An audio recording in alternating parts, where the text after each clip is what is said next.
My name is Richard. I'm 61 years old.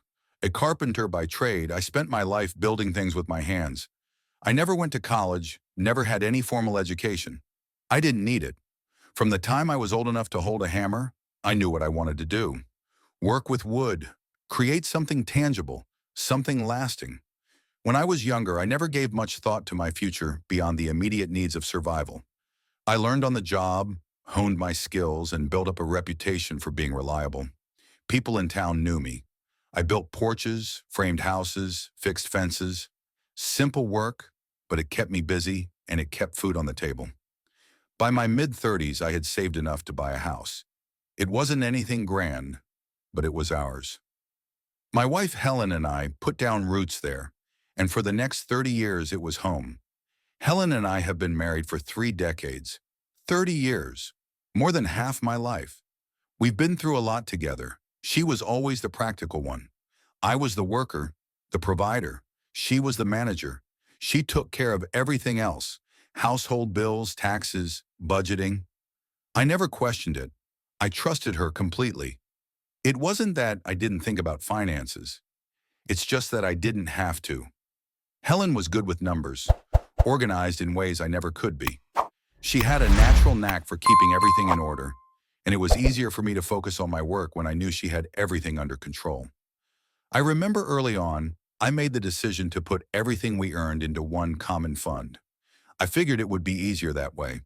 We didn't need separate accounts, just one account to keep track of everything.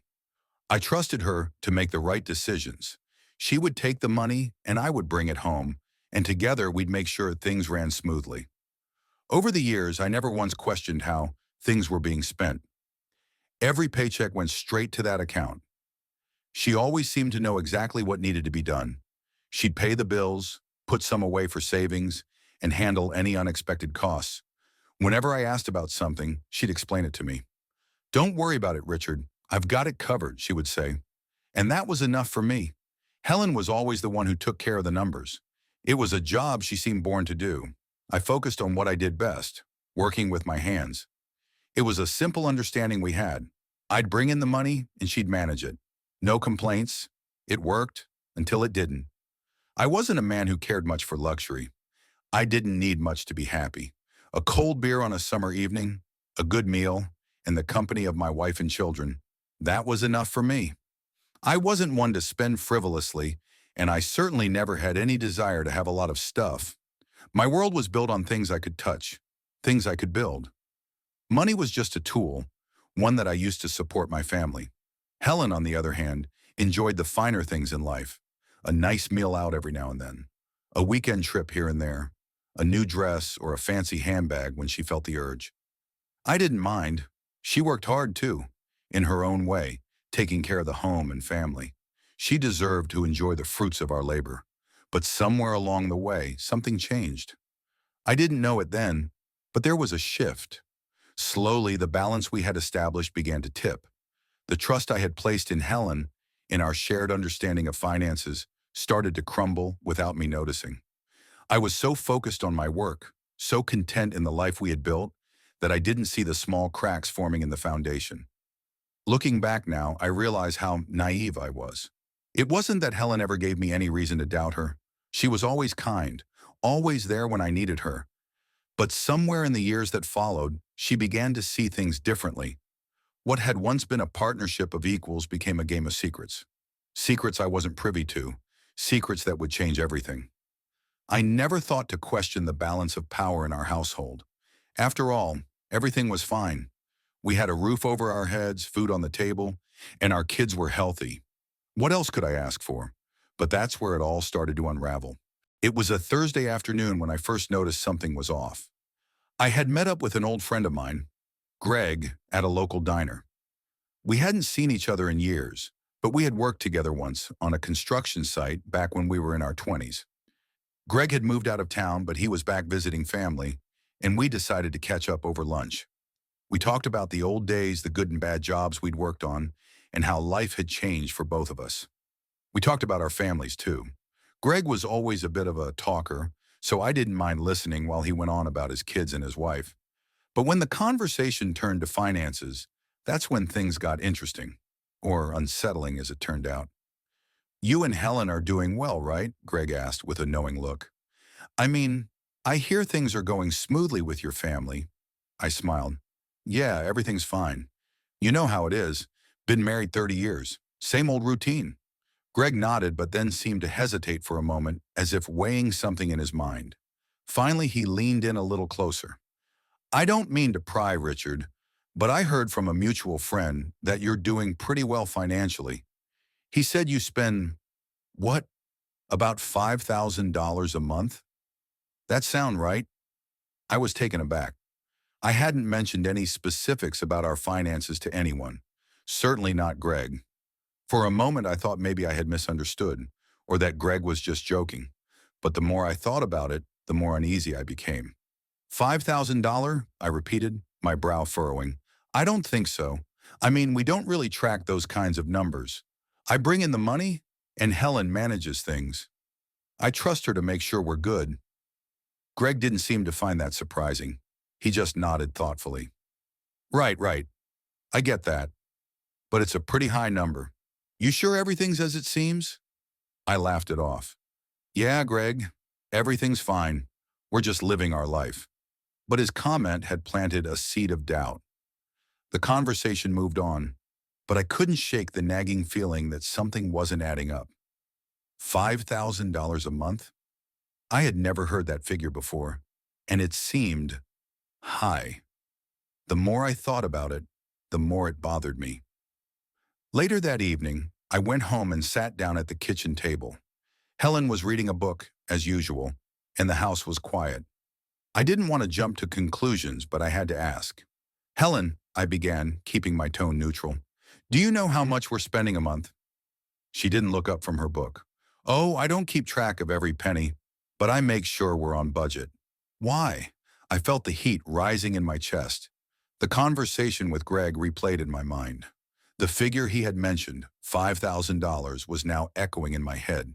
It didn't sit right. I took a deep breath. I was just curious. Greg said he'd heard that we spend around $5,000 a month. Helen looked up at me then, and I could see the quick flash of something in her eyes. Maybe surprise, maybe something else. She didn't say anything right away. Finally, she put down the book and gave me a small, tight smile. You wouldn't understand anyway, she said almost too casually. There are a lot of complicated schedules involved with the bills, Richard. You don't need to worry about it. Her words struck me like a punch in the gut. I don't need to worry about it, I repeated, the weight of the statement sinking in. Helen, I've always trusted you. You've always handled this. But now, I just want to know. Why does it feel like I'm in the dark about something that should be, well, ours? Helen seemed to stiffen, but she didn't reply immediately. She just picked up her book again and began flipping through the pages as if she hadn't heard me. That's when I realized that something was very wrong. For the first time in all these years, I didn't feel like I was a part of this partnership. I was the outsider. I didn't push it any further that night, but I couldn't forget what had been said, and I couldn't ignore the feeling that I had been left out of something important, something that had been happening right under my nose. The next morning, I decided to take a small step. Nothing too drastic, just something to put my mind at ease. I wasn't one to jump to conclusions, but I couldn't shake the feeling that there was more to this than just a misunderstanding. I went to the bank. I don't know what I expected when I walked into that bank, but it certainly wasn't the feeling that I was about to uncover something that would shatter everything I thought I knew about my life and my marriage. I had a quiet resolve when I asked the teller for a duplicate of the bank card I shared with Helen. There were no questions asked, no raised eyebrows, just routine. The teller handed me the new card and said I'd be able to access the online banking information immediately. That night after dinner, I sat down at my computer. Helen was in the living room watching TV, and I told her I was just going to check a few things. I opened up the banking app on my laptop, logged in, and then stared at the screen for a moment. It felt almost surreal to be looking at the account details after all these years of trusting Helen to take care of things. But I had to see for myself. At first, everything looked ordinary. Regular transactions for groceries, utilities, and car payments. But then I noticed something that sent a chill down my spine. An unusually large transaction for a spa visit. It was in the amount of $500 charged just last month, then another one a few months before that, and another a few weeks prior. I clicked further, my heart pounding, my breath shallow. There were more spas, restaurants, salons, hundreds of dollars spent on what appeared to be indulgences that didn't align with our usual way of doing things. I continued scrolling. More charges, expensive shopping sprees, transfers to unfamiliar accounts. The sums weren't small either. There were thousands of dollars moving in and out of the account. Money I never knew about. $2,000 for a luxury handbag. $3,500 for a week-long getaway to some resort I'd never heard of. Another $1,200 for shopping at high-end department stores. I felt my chest tighten as I went on, my fingers almost trembling on the keyboard. And then there were transfers, wire transfers, some to accounts in other countries. The total amount of the money withdrawn and transferred over the last 10 years was staggering. Tens of thousands of dollars. Money I had earned and money that should have been ours together. But instead, she had used my trust like a personal credit card, siphoning money from our joint account as if it had no consequence. The reality of what I was seeing hit me all at once. I couldn't breathe. It wasn't just about the money. It was about the betrayal, the dishonesty. The trust that had been the foundation of our marriage was shattered. I wasn't angry, not yet. It was more of a dull, cold realization. I had been living a lie for a decade. I clicked around more, trying to see the full history, but it didn't take long for my head to start spinning. The sums were adding up in a way that made my stomach twist. It wasn't just small indulgences. It was a deliberate and consistent pattern of using our finances for things that were completely unrelated to the life we were supposed to be building together. I didn't know what to do with this information. I could feel the weight of it pressing down on me.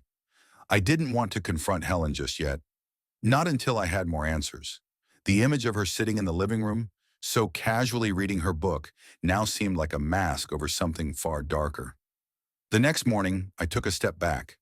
I made a copy of all the bank statements, made sure to back up the transactions, and printed everything out. I wasn't going to confront her without the facts. No wild accusations. I wasn't going to lose my head over this, but I knew now. I had to take control.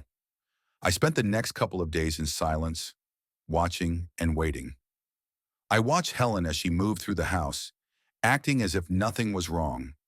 The casual way she went about her daily life made me feel like an outsider in my own home. She had no idea that I knew everything. I couldn't help but feel a quiet sense of power growing in me. It wasn't the kind of power born of anger. It was the kind of power born of knowledge. I had been living in the dark, but now the light was on, and I wasn't going to let this go. Finally, I decided it was time for the confrontation. I couldn't wait any longer. The house was still, too still. Helen was in the kitchen, her back turned as she prepared breakfast. The aroma of coffee filled the air, the sound of eggs sizzling in the pan, the only noise in the house. I hadn't said much that morning, and neither had she. It wasn't unusual. We were a quiet couple, used to the silence that came with years of familiarity. But today there was something different in the air. I stood at the doorway, watching her. The way she moved around the kitchen so effortlessly, the way she hummed under her breath. How could I have been so blind? She had always been the one to manage our finances, the one who balanced the books, paid the bills, kept track of everything. She had handled it all for decades, and I had trusted her completely. My life had been simple. I worked, I came home, and she took care of everything else. I never questioned it. But now all of that was a lie. I took a deep breath and walked over to the table, taking a seat. She turned around, offering me a small, tired smile as she slid a plate of eggs and toast in front of me. "You're quiet this morning," she said, her voice light, as if nothing had changed. I met her gaze, my heart pounding in my chest. But I wasn't going to show emotion, not yet. "I want to talk about the account," I said calmly, keeping my tone even. "The one we've been using for the last 30 years. Her eyes flickered briefly, then returned to the task at hand. She didn't even look at me as she continued to prepare the food. "What about it?" she asked, her voice betraying nothing. "I've seen the statements, Helen," I said, my voice steady but firm. I know what you've been doing with the money. The transfers, the spa visits, the shopping. You've been taking money for years without telling me. She froze for a moment, and the air between us seemed to tighten. The spatula in her hand clinked against the pan, but she didn't turn around. You wouldn't understand anyway, she muttered, almost as if speaking to herself. There are complicated schedules, financial projections, things you don't get. I felt my hands curl into fists, but I didn't let the anger take over. I wasn't going to shout. I wasn't going to make a scene. I just wanted the truth. Complicated schedules? I echoed, my voice measured. I worked my whole life, Helen. I trusted you. This isn't about schedules. It's about you taking what wasn't yours. There was a long pause. The only sound was the faint sizzle of the eggs. Finally, she turned to face me, her expression cool and almost detached. You wouldn't have understood, Richard, she said again, this time with a touch of finality. I just wanted to live like a human being. I wanted a life. I couldn't just keep going the way we were. I stared at her for a long moment, my gaze steady. It wasn't the explanation I was looking for, but it was the truth in its own twisted way. She wasn't sorry, not for a second. She wasn't even apologizing for taking the money. She was justifying it, making it seem like her betrayal was some sort of right. Is that all? I asked. You took my trust, my hard-earned money, and now you're telling me that you did it because you wanted to live a better life? Helen didn't answer. She simply turned back to the stove, her back to me once more. I wasn't angry, at least not in the way I thought I would be. What I felt was cold, methodical, almost clinical. It wasn't rage, it was just the sharp clarity of realization. I had been living with a lie for years, and now that the truth was out, there was nothing left to say. I looked at her again. I could feel the weight of it all. The years of marriage, the promises, the trust I had placed in her. All of it had been a lie. Okay, I said, standing up from the table. Live on then, but not with my money. She turned around, her eyes narrowing. What's that supposed to mean? I'm closing the account, I said flatly. I'm removing everything that's in there, and I'm opening an account for myself. No more shared money, no more trust. Her face paled slightly, but she didn't say anything. She just watched me, her arms crossed over her chest. I've had enough, Helen, I continued, my voice low. You'll have to figure out your own finances from now on, but it won't be with my money, not anymore. Without another word, I walked out of the kitchen and headed to my office. The decision had been made. I wasn't going to fight with her over this. I wasn't going to beg her to explain herself. The damage was done, and I had no intention of letting her use me anymore. It was over. The next few days felt different. The house felt different. As I moved through the motions of daily life, the rhythm was off, like trying to play a song that had lost its melody. We didn't speak much after the confrontation. She was busy with her own things, keeping to herself, but I could feel the tension between us, thick in the air, like a storm waiting to break. I couldn't shake the image of her face when I told her I was closing the account. It was the only time I saw a crack in her composure, a brief flicker of fear, or maybe regret, but it disappeared as quickly as it came. And yet I wasn't moved. There was no part of me that wanted to save our marriage anymore. The years of trust I had given her had evaporated. In their place was only cold, methodical resolve. I took action without hesitation. I wasn't going to let this drag on. I wasn't going to waste any more time. I called the bank the following morning, using the number I had found on my statements. They were more than willing to help me close the account and open a new one. I could feel the weight of the decision as I spoke to the representative, but my voice remained steady, controlled. Close it, I said. Take everything out. I'll be opening a new account in my name. There was no turning back now. I wasn't going to be caught in a mess of transfers, unfamiliar accounts, and bills I didn't recognize anymore. I didn't trust Helen with a single cent.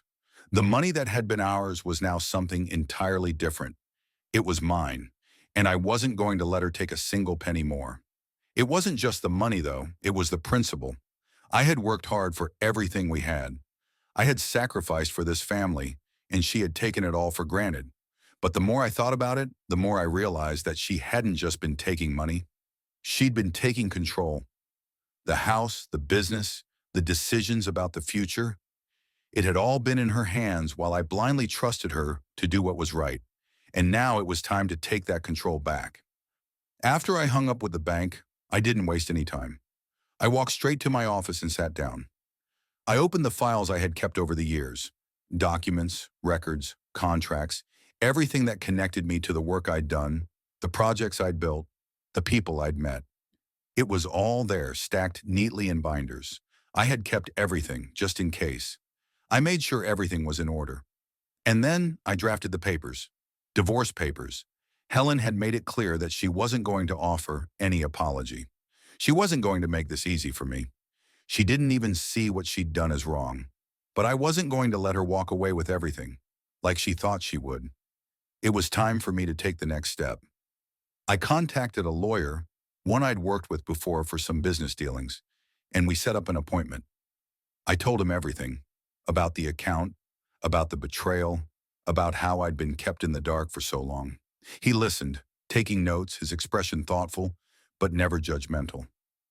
"I'll take care of the rest," he said, his voice calm. "We'll get everything sorted. You'll be okay." I nodded, feeling a sense of relief wash over me. I wasn't alone in this anymore. The next day I went to the bank again. I had already emptied the joint account, moved everything into my new personal account. I was now the sole holder, the sole decision maker. I was no longer just the man who worked hard and trusted his wife. I was the chief accountant, and I wasn't going to let anyone, not even Helen, take that from me. The following week I served her the papers. I didn't explain myself. I didn't offer any grand speeches. I simply handed her the documents, my eyes steady, unwavering. She didn't say much. Her face was unreadable, but I could see the anger building behind her eyes. But I didn't care anymore. I was done. She was going to have to face the consequences of her actions, and I was going to rebuild from the ground up. On my own terms. The control was mine now. The following weeks felt like a blur. There was a strange sense of distance between Helen and me. It was like we were two strangers living under the same roof. The house, once filled with the sounds of our shared life, had grown quiet. The silence was loud in its own way. Helen tried to talk to me a few times, but I didn't respond the way she expected. At first, she was defensive. She would say things like, "You don't understand. I did it for us, for the family." Or, "It wasn't just me, you never asked what was going on." But I didn't buy it. The lies had piled up, and it wasn't just about the money anymore. It was about everything that had happened between us. It was about the trust she had shattered, and the years of betrayal that had built up like a storm, waiting to break. One evening, just as I was preparing to leave for work, she stopped me at the door. There was a certain desperation in her voice that I hadn't heard before. "Richard, I'll pay it back," she said, her eyes wide with what looked like genuine concern. "I'll make it right. I'll pay back everything. Just let's fix this." I paused for a moment, looking at her. There was no anger in my heart, no rage, just emptiness. It wasn't about the money anymore. It never had been. "You've already spent it all," I said quietly, "and I've already got myself back. I don't need your promises." The words felt final as they left my mouth. I was no longer the man who had let his life be controlled by her. I had taken back the reins, and I wasn't going to let go. I didn't need her to fix things. I was already fixing myself. Helen stood there speechless, her face twisting between frustration and defeat. She didn't argue anymore. She didn't try to convince me that things would be different. It was clear that she knew, deep down, that nothing would ever be the same. The divorce process continued, dragging on as legal matters always do. But every step I took felt more freeing. I didn't feel anger anymore. I just felt resolved.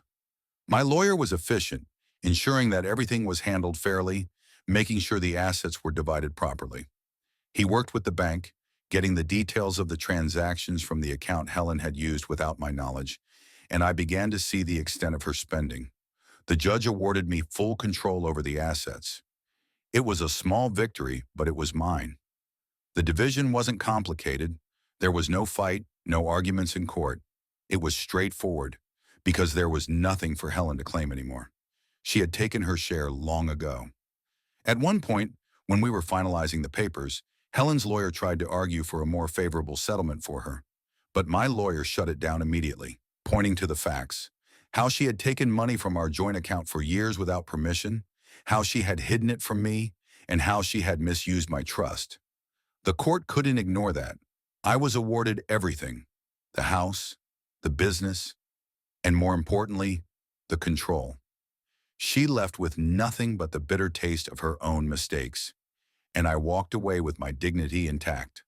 The final blow came when she tried to push for alimony. I refused.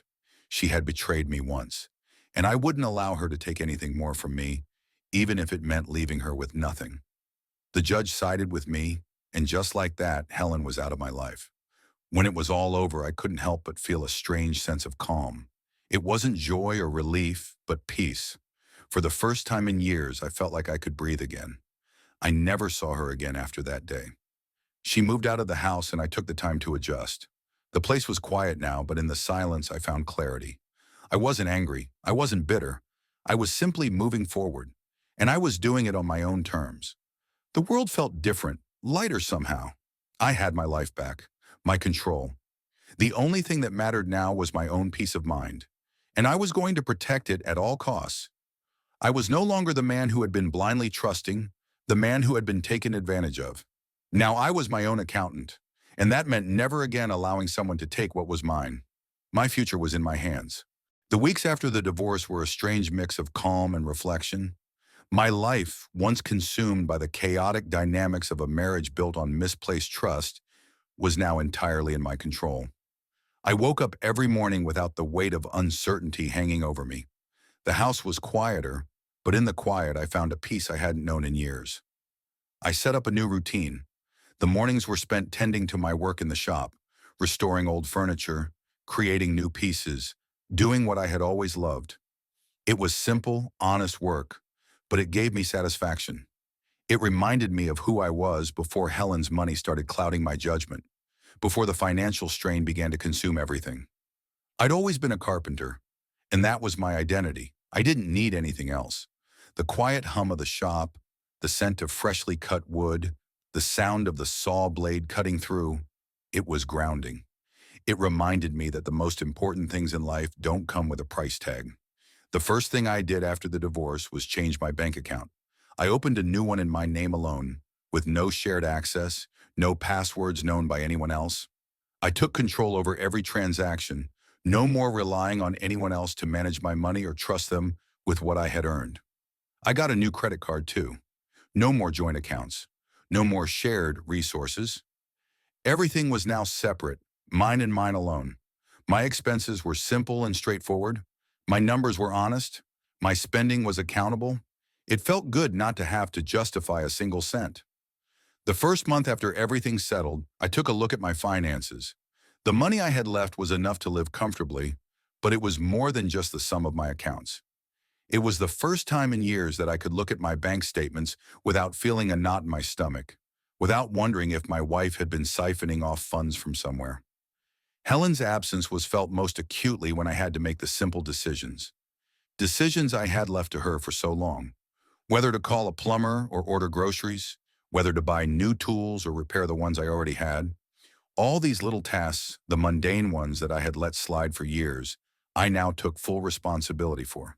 And, slowly but surely, I was getting good at them. One day, a few months after the divorce, I ran into an old friend from the neighborhood. He asked how I was doing, and I told him the truth. Life was good. I was happy. I had made the right choice. "Good to hear, Richard," he said. "I was worried about you after everything with Helen. She always seemed like the one running things." I nodded, feeling the weight of the words. She had been the one running things. But now it was different. I was the one in charge. "I'm my own accountant now," I said with a slight smile, "and it's the best decision I've ever made." It wasn't just about money anymore. It was about reclaiming my dignity, my autonomy, my life. I didn't need to answer to anyone anymore. No more lies, no more pretending. The finality of the divorce didn't sting like I thought it would. I expected to feel some form of regret, some lingering sense of sadness over the years I had spent with Helen, but I didn't. The only thing I felt was relief and freedom. I no longer had to carry the weight of someone else's choices, someone else's mistakes. I had a clean slate, and I was determined to make the most of it. Helen's name no longer mattered to me. It was no longer part of my story, no longer tied to my future. She had spent years telling me what to do with my life, what to do with my money, what to do with my time. But now that narrative was over. I was no longer just a carpenter. I was a man in control. I was Richard, and I was enough. The new chapter of my life was just beginning, and I knew for the first time in years it was going to be a good one.